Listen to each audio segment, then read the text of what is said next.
Nick Fetty here, graduate student for the University of Iowa Center for Global and Regional Environmental Research. And I'm Jerry Schnoor, the co-director of the Center for Global and Regional Environmental Research.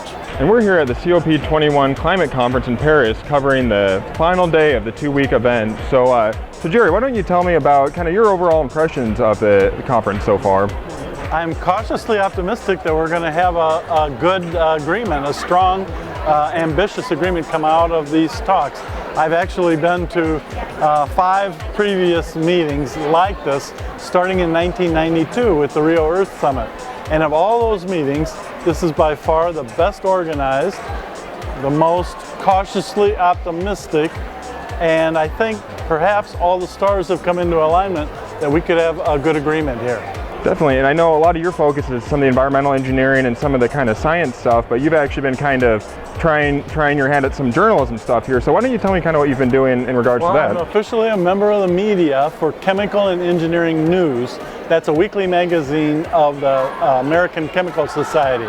And I obtained that gig as a result of having been the editor-in-chief of Environmental Science and Technology for them up until this year.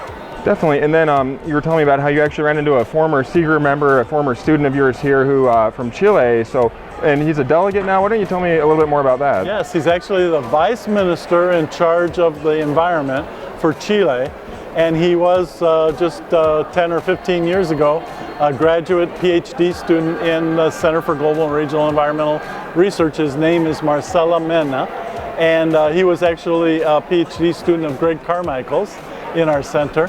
And now he's a delegate at this conference, and I've been meeting with him and learning what the Latin American countries think about the agreement, and mostly they're trying to get it to be a bit more ambitious.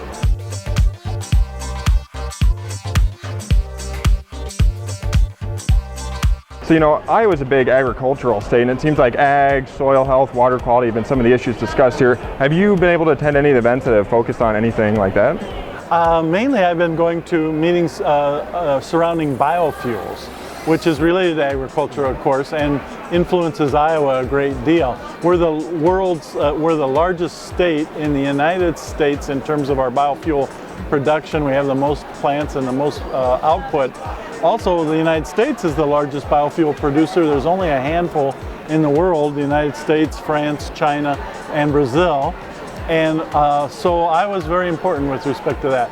And mainly the message here is that people want to see better performance from biofuels in terms of their environmental performance, and maybe the next generation of biofuels, those that come from perennial crops, miscanthus or woody crops, or even perhaps corn stover or switchgrass, that these could become the next generation of biofuels feedstocks and much more environmentally friendly. So that's what seems to be the consensus here and is being pushed at this conference. Certainly, yes, biofuels is a very big issue back in Iowa. So great, Jerry. Thanks for taking the time to sit down and chat with me today. And please be sure to follow us on Twitter at CGRER, as well as IowaEnvironmentalFocus.org.